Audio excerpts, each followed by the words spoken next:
Hello, good morning madam. Good morning David. வாங்க உட்காரு. Thank you.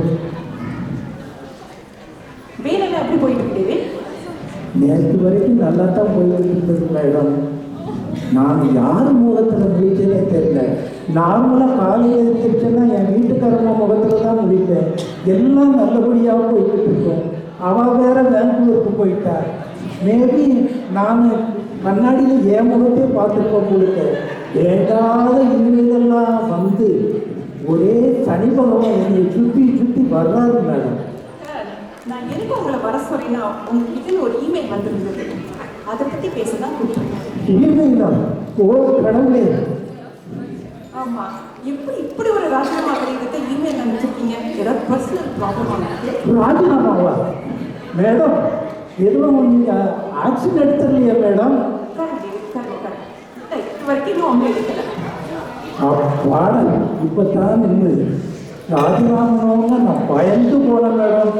நீங்கள் ஒன்று, நான் போன வாரம் லாங் வீக்கெண்டோட 3 நாள் லீவு கிடைக்கிது. நம்ம எல்லாரும் ஹாப்பியாக ஃபேமிலியோடு இருக்கலாம்னு நினச்சேன்னா சனிக்கிழமை என் ஆத்துக்காரம்மா ஒரு ஹேண்ட்பேக்கை கூட்டிட்டு லேடி ஷாப்பிங் டேன்னு கிளம்பிட்டா. லேடி ஷாப்பிங் உலக அதிசயமா?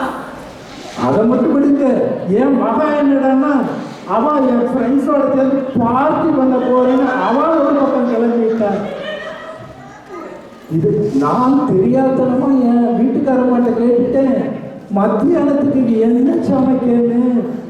வீட்டுக்காரம்மா சொன்னா, நான் வாரம் ஃபுல்லா உங்களுக்கு சமைச்சு போட்டுருனேன், நீங்க இன்னைக்கு வெட்டியா தானே இருக்கீங்க, எதையாவது லஞ்சுக்கு ப்ரிப்பேர் பண்ணுங்கன்னு சொன்னா.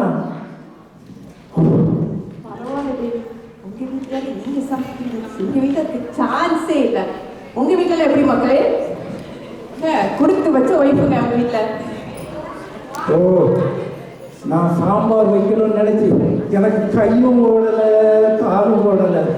நான் கிச்சனில் போய் கப்படை திறந்தேன்னா அங்கே கண்டெய்னரில் ஒரு லேபிள் கிடையாது. சாம்பாருக்கு தோரம்பருப்பு போடுறதுக்காக நான் கொல்லுப்பருப்பு போட்டுப்போம் கொடுக்க. அது இல்லைன்னா மத்தியானம் எல்லாரும் பசியோடு வந்து ருசி தெரியாமல் அந்த ரைஸையும் அந்த சாம்பாரையும் வச்சு ஒரு வெட்டிட்டோம். மறுநாள் ஞாயிற்றுக்கிழமை பார்த்தா வீட்டில் எல்லாரும் குதிரை கணச்சிக்கிட்டு ஓடிக்கிட்டே இருக்கோம். அந்த ஓடை இந்த ஓடன்னு இருந்துக்கிட்டு இருக்கோம்.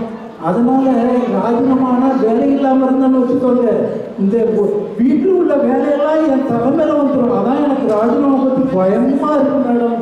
நல்ல வேலை டேவிட், நான் எந்த ஒரு ஆக்ஷனும் எடுக்கல. ஆனா இருந்தாலும் எனக்கு என்ன புரியல, எப்படி உங்க வீட்டுக்கு இந்த இமெயில் வந்ததுன்னா? ஏதோ ஒரு படுவாவி என் இமெயில் அக்கௌண்ட்டை ஹேக் பண்ணி அந்த இமெயிலில் இருந்து எனக்கு முக்கியமாக கான்டாக்ட் பண்ணுற ஆளுங்களுக்கெல்லாம் வேண்டாத இமெயில் அனுப்பி ஒரே டார்ச்சர் பண்ணுறான் மேடம். 3 இன்சிடென்ட் ஆச்சுது. அதான் கடவுளே, இப்போ புரியுது டேவிட் என்ன நடந்துச்சுன்னு. ஆனால் இருந்தாலும் உங்களை நினைச்சா ரொம்ப வருத்தமா இருக்கு.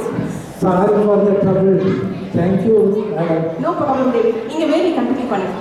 தேங்க்யூ.